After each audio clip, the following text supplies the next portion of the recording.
Hi students, welcome back to QA Focus. ഇന്ന് നമ്മൾ semi കണ്ടക്ടറിൻ്റെ അകത്ത് നിന്ന് നീറ്റിനും കെയിമിനും ചോദിക്കുന്ന ക്വസ്റ്റ്യൻസ് ആണ് നോക്കുന്നത്. First question, the ratio of drift velocities of electrons and holes in a semiconductor is 3/2 and the ratio of the electron and hole current in a semiconductor is 7/2. What is the ratio of concentration of electrons and holes in it? നമുക്ക് ക്വസ്റ്റ്യനിൽ find out ചെയ്യാൻ പറഞ്ഞിരിക്കുന്നത് concentration ആണ്. Whole കോൺസെൻട്രേഷനും NE/NH ആണ് നമുക്ക് കിട്ടേണ്ടത്. NE/NH, ratio of electron and hole concentration in a semiconductor. ഇനി എന്തൊക്കെ ക്വസ്റ്റ്യൻ തന്നിട്ടുണ്ട്? ഡ്രിഫ്റ്റ് വെലോസിറ്റീസ് തന്നിട്ടുണ്ട്. VDE/VDH, drift velocity of electrons by drift velocity of holes. അതിൻ്റെ റേഷ്യോ എന്ന് പറയുന്നത് 3/2 ആണ്. ദെൻ കറണ്ടിൻ്റെ റേഷ്യോ തന്നിട്ടുണ്ട്. കറണ്ടിൻ്റെ റേഷ്യോ IE/IH എന്ന് പറയുന്നത് 7/2 ആണ്. ക്വസ്റ്റ്യൻ നമുക്ക് ഫൈൻഡ് ഔട്ട് ചെയ്യാൻ പറഞ്ഞിരിക്കുന്നത് NE/NH ആണ്. ഓക്കെ, എങ്ങനെയാണ് ചെയ്യുന്നതെന്ന് നോക്കാം. നമുക്കറിയാം ഡ്രിഫ്റ്റ് വെലോസിറ്റിയും കറണ്ടുമായിട്ട് വരുന്ന റിലേഷൻ എന്ന് പറയുന്നത് നമ്മളെ 3rd ചാപ്റ്ററിൽ പഠിക്കുന്ന കറണ്ട് ഇലക്ട്രിസിറ്റിക്കകത്ത് പഠിക്കുന്നതാണ്. I ഈക്വൽ ടു, ഓർക്കുന്നുണ്ടാകും, വീണ, ഓർത്തിരിക്കാൻ എളുപ്പം അതാണ്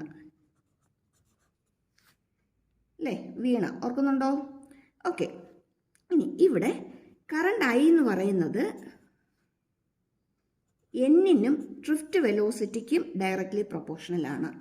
N എന്ന് പറയുന്നത് കോൺസെൻട്രേഷൻ ഓഫ് കാരിയേഴ്സ് ആണ്, ഇലക്ട്രോണോ ഹോളോ ആരാന്ന് വെച്ചാൽ അത്. ദെൻ VD എന്ന് പറയുന്നത് ഡ്രിഫ്റ്റ് വെലോസിറ്റി ആണ്. ഓക്കെ, ഇനി ഇതിനകത്ത് E എന്ന് പറയുന്ന ഇലക്ട്രോൺ ചാർജും A എന്ന് പറയുന്ന area cross section of the കണ്ടക്ടറും ആണ്. അത് രണ്ടും കോൺസ്റ്റൻ്റ് ആയിരിക്കും. അങ്ങനെയാണെങ്കിൽ N-നും VD-ക്കും ആയിരിക്കും പ്രൊപ്പോർഷണലായിട്ട് വരുന്നത്. അങ്ങനെയാണെങ്കിൽ നമുക്ക് IE പ്രൊപ്പോർഷണൽ ടു NE/VDE എന്ന് എഴുതാം. IH പ്രൊപ്പോർഷണൽ ടു NH/VDH എന്ന് എഴുതാം. നമുക്ക് രണ്ടിൻ്റെ നമുക്ക് റേഷ്യോ എടുക്കാം. റേഷ്യോ എടുക്കുമ്പോൾ നമുക്ക് കിട്ടുന്നത് IE/IH equal to NE/NH. Okay, ഇതിൻ്റെ അകത്ത് നമുക്ക് കിട്ടേണ്ടത് NE/NH ആണ്. അങ്ങനെയാണെങ്കിൽ NE/NH എന്ന് പറയുന്നത് IE/IH, ഈ ടേംസിനെ ഇപ്പുറത്തേക്ക് കൊണ്ടുവരിക, ഇത് രണ്ടിനെ ഇപ്പുറത്തോട്ട് കൊണ്ടുവരിക. ഇപ്പുറത്തേക്ക് വരുമ്പോൾ നമുക്ക് വരുന്നത് VDH/VDE എന്നാണ്. ഓക്കെ, ഇനി IE/IH നമുക്ക് ക്വസ്റ്റിനെ തന്നിട്ടുണ്ട് 7/2 ആണെന്ന്. 7/2. ഇനി VDE/VDH ആണ് 3/2, പക്ഷെ നമുക്കിവിടെ വരുന്നത് റെസിപ്രോക്കലാണ് എന്ന് പറയുമ്പോഴത്തേക്കും നമുക്ക് 2/3 എന്ന് എഴുതാം. That equal to 7/3. അതായത് ഇലക്ട്രോണിൻ്റെയും ഹോളിൻ്റെയും കോൺസെൻട്രേഷൻ്റെ റേഷ്യോ എന്ന് പറയുന്നത് 7/3 ആണ്. ഓക്കെ, ഓപ്ഷൻ ഒന്ന് ചെക്ക് ചെയ്തേക്കാം. ഓക്കെ, ഓപ്ഷൻ C ഉണ്ട് 7/3. ഓക്കെ, ഇനി നെക്സ്റ്റ് ക്വസ്റ്റിനിലേക്ക് പോവാം. Which one of the following diode is forward biased? ഈ തന്നിരിക്കുന്നതിനകത്ത് ഏതാണ് ഫോർവേഡ് ബയസ്ഡ്? ആദ്യത്തെ നോക്കി -1 വോൾട്ടും +1 വോൾട്ടും. നമുക്കറിയാം ഡയോഡിൻ്റെ നെഗറ്റീവ് ഈ സൈഡ് പോസിറ്റീവ് പുറമാണെന്ന്. ഇവിടെ 0 +2 volt, then 2 volt -4 volt, next -3 volt -2 volt. ഇനി നമുക്കറിയാം ഫോർവേഡ് ബയസിങ്ങിൽ വരണമെന്നുണ്ടെങ്കിൽ പോസിറ്റീവ് സൈഡ് ബാറ്ററിയുടെ പോസിറ്റീവായിട്ടും PN ജംഗ്ഷൻ്റെ നെഗറ്റീവ് സൈഡ് ബാറ്ററിയുടെ നെഗറ്റീവായിട്ട് കണക്ട് ചെയ്യണം. അങ്ങനെയാണെങ്കിൽ പോസിറ്റീവ് സൈഡ് എപ്പോഴും നെഗറ്റീവിനെക്കാട്ടിലും, അതായത് N സൈഡിനെക്കാട്ടിലും P side more positive ആയിരിക്കണം, അല്ലെങ്കിൽ മോർ ഹയർ പൊട്ടൻഷ്യലിലായിരിക്കണം. അപ്പോൾ P സൈഡ് ഹയർ പൊട്ടൻഷ്യൽ വരുന്നത് എവിടെയാണോ ആ ഡയോഡായിരിക്കും ഫോർവേഡ് ബയസിങ്ങിൽ വരുന്നത്. PN ജംഗ്ഷൻ ഡയോഡിൽ P സൈഡ് N സൈഡിനെക്കാട്ടിലും ഹയർ പൊട്ടൻഷ്യലിൽ എവിടെയാണോ വരുന്നത്, മോർ ഹയർ പൊട്ടൻഷ്യൽ എവിടെയാണോ വരുന്നത്, കൂടുതൽ ഹയർ പൊട്ടൻഷ്യൽ എവിടെയാണോ ആ ഡയോഡായിരിക്കും ഫോർവേഡ് ബയസിങ്ങിൽ വരുന്നത്. അങ്ങനെയാണെങ്കിൽ ഇവിടെ ഓപ്ഷൻ സെക്കൻഡ് വൺ ആണ്. ഇവിടെ 0യും ഇവിടെ +2 വോൾട്ടും ആണ്. ഇവിടെയാണ് പി സൈഡ് കൂടുതൽ പോസിറ്റീവ് ആയിട്ട് വന്നിരിക്കുന്നത്. അതുകൊണ്ട് ഫോർവേഡ് ബയസിങ്ങിൽ വന്നിരിക്കുന്നത് ഏതായിരിക്കും? ബി ആയിരിക്കും. ഓക്കെ.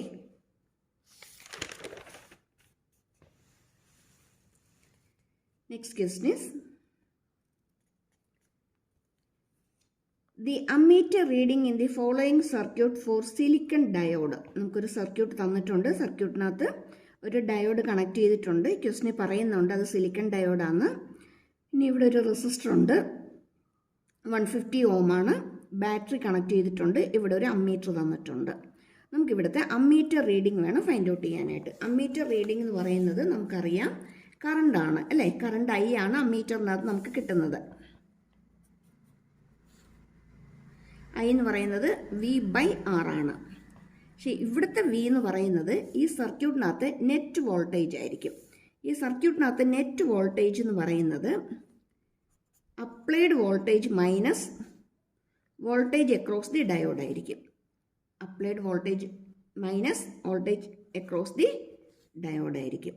എന്ന് പറയുമ്പോൾ ഇവിടുത്തെ അപ്ലൈഡ് വോൾട്ടേജ് 2 വോൾട്ടും സിലിക്കൺ ഡയോഡിൻ്റെ നമുക്കറിയാം പൊട്ടൻഷ്യൽ ബാരിയർ ഓവർകം ചെയ്യാനായിട്ട് സിലിക്കൺ ഡയോഡിനകത്ത് നമുക്ക് വേണ്ടി വരുന്നതെന്ന് പറയുന്നത് 0.7 ആണ്. 0.7 ആണ്. അപ്പം അങ്ങനെയാണെങ്കിൽ അവിടെ നമുക്ക് വരുന്നത് 2 വോൾട്ട് മൈനസ് 0.7 ആണ്. ബൈ ഇവിടുത്തെ റെസിസ്റ്റൻസ് എന്ന് പറയുന്നത് 150 ഓം ആണ്. 2 minus 0.7 by 150 volt, 150 Om.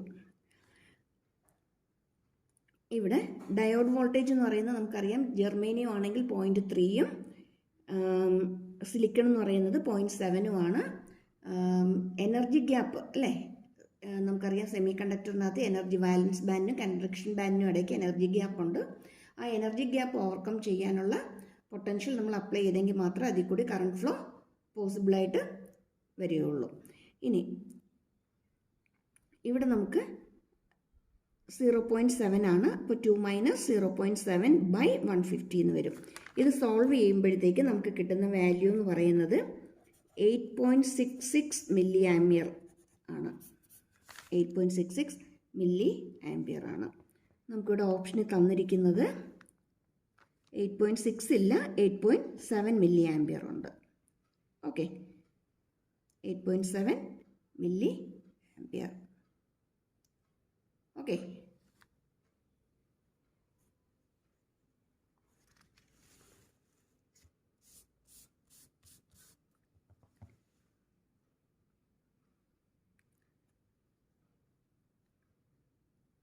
next question is, if the current gain in the CB and CE configuration is alpha and beta respectively, അതായത് കോമൺ ബേസ് കോൺഫിഗറേഷനിലെയും കോമൺ എമിറ്റർ കോൺഫിഗറേഷനിലെയും കറണ്ട് ഗെയിൻ നമുക്ക് ആൽഫയും ബീറ്റയും ആണെന്ന് നമുക്ക് തന്നിട്ടുണ്ട്.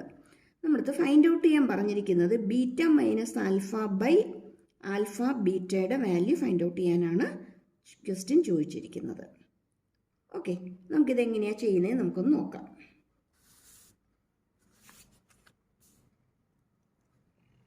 സി ബിയും സിയിലെയും കോൺഫിഗറേഷനിലെ കറണ്ട് ഗെയിൻസ് ആൽഫയും ബീറ്റയും ആണെന്ന് നമുക്ക് ക്വസ്റ്റ്യനിൽ തന്നിട്ടുണ്ട്.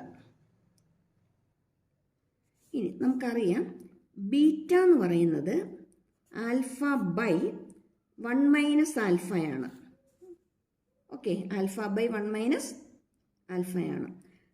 നമുക്ക് ക്വസ്റ്റ്യൻ ചോദിച്ചിരിക്കുന്നത് beta minus alpha by alpha beta find out ചെയ്യാനാണ്. നമുക്ക് ഈ ബീറ്റയെ നമുക്ക് ഇതിനകത്തേക്ക് സബ്സ്റ്റിറ്റ്യൂട്ട് ചെയ്ത് കൊടുക്കാം.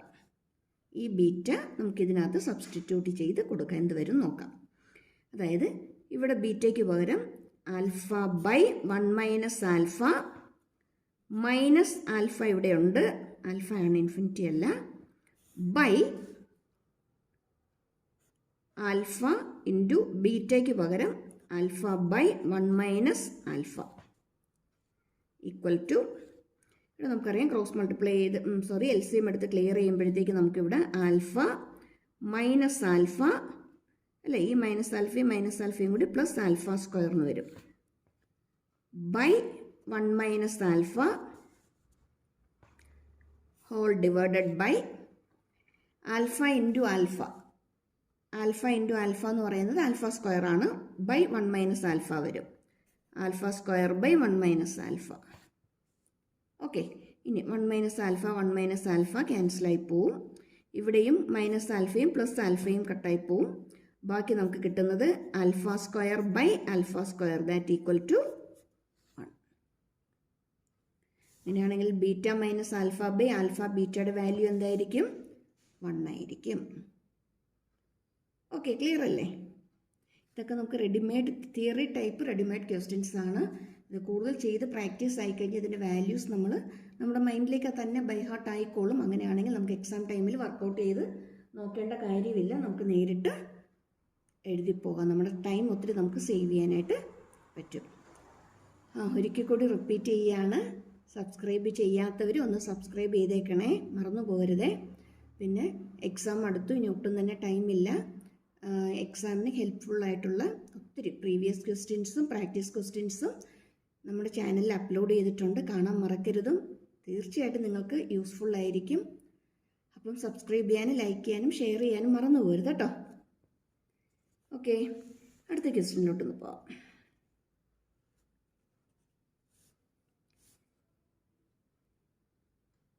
A change of 6 milliampere in the emitter current brings a change of 5.9 milliampere in the collector current.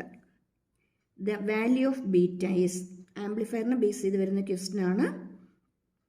അതായത് എമിറ്റർ കറണ്ടിൽ 6 milliampere ചേഞ്ച് വരുത്തിയാൽ അത് കളക്ടർ കറണ്ടിൽ എത്ര ചേഞ്ച് വരുത്തുന്നുണ്ട്? 5.9 milliampere ചേഞ്ച് വരുത്തുന്നുണ്ട്. അങ്ങനെയാണെങ്കിൽ ബീറ്റയുടെ വാല്യൂ എന്തായിരിക്കും എന്നാണ് ക്വസ്റ്റ്യൻ ചോദിച്ചിരിക്കുന്നത്. ബീറ്റ നമ്മളിവിടെ പറഞ്ഞു. ബീറ്റ എന്ന് പറയുന്നത് ആൽഫ ബൈ 1 മൈനസ് ആൽഫയാണെന്ന്. അങ്ങനെയാണെങ്കിൽ ആൽഫ എന്താണെന്ന് നമുക്ക് ആദ്യം അറിയണ്ടേ? ആൽഫ നമുക്ക് ക്വസ്റ്റ്യൻ ഡയറക്റ്റ് ആയിട്ട് തന്നിട്ടില്ല. ആൽഫ എന്ന് പറയുന്നത് change in collector current by change in emitter current. Delta I C by delta I E question തന്നിട്ടുണ്ട്. കളക്ടർ കറണ്ട് എന്ന് പറയുന്നത് 6 ആണ്. എമിറ്റർ കറണ്ട് എന്ന് പറയുന്നത് 5.9 ആണ്. അല്ല, തിരിഞ്ഞു പോയി അല്ലേ? അല്ല, എമിറ്റർ കറണ്ട് 6. ഓക്കെ, കറക്റ്റാണ്. കളക്ടർ കറണ്ട് 5.9ഉം എമിറ്റർ കറണ്ട് 6ഉം ആണ്. ഇതിൻ്റെ റേഷ്യോ എന്ന് പറയുന്നത് 0.983 ആണ്. അങ്ങനെയാണെങ്കിൽ നമുക്കിവിടെ ബീറ്റ ഫൈൻഡ് ഔട്ട് ചെയ്യാം. ബീറ്റ എന്ന് പറയുന്നത് ആൽഫ ബൈ 1 മൈനസ് ആൽഫയാണ്. ആൽഫ 0.983 ബൈ 1 മൈനസ് 983 സോൾവ് ചെയ്യുമ്പോൾ നമുക്ക് വരുന്നത് 57.82. ഓക്കെ, ഇവിടെ ഓപ്ഷൻ ചെക്ക് ചെയ്യാം. ഓപ്ഷൻ ബി 57.8 തന്നിട്ടുണ്ട്. ഓക്കെ, അപ്പം ഈ വീഡിയോ ഉറപ്പായിട്ടും ഹെൽപ്ഫുള്ളായിരിക്കും. കൂടുതൽ ക്വസ്റ്റ്യൻസ് വർക്കൗട്ട് ചെയ്ത് നോക്കണം. തീരെ കുറച്ച് ദിവസം കൂടിയേ നമുക്കുള്ളൂ. കൂടുതൽ ടൈം സ്പെൻഡ് ചെയ്യണം. അതും കൂടുതൽ ഇനി തിയറി പഠിച്ചുകൊണ്ടിരിക്കാതെ ക്വസ്റ്റ്യൻസ് കൂടുതൽ വർക്കൗട്ട് ചെയ്യാനായിട്ട് ഇനിയുള്ള ടൈം സ്പെൻഡ് ചെയ്താലേ നമുക്ക് കൂടുതൽ സ്കോർ ചെയ്യാനായിട്ട് പറ്റത്തുള്ളൂ. Okay, all the best. Thank you for watching. See you in the next video.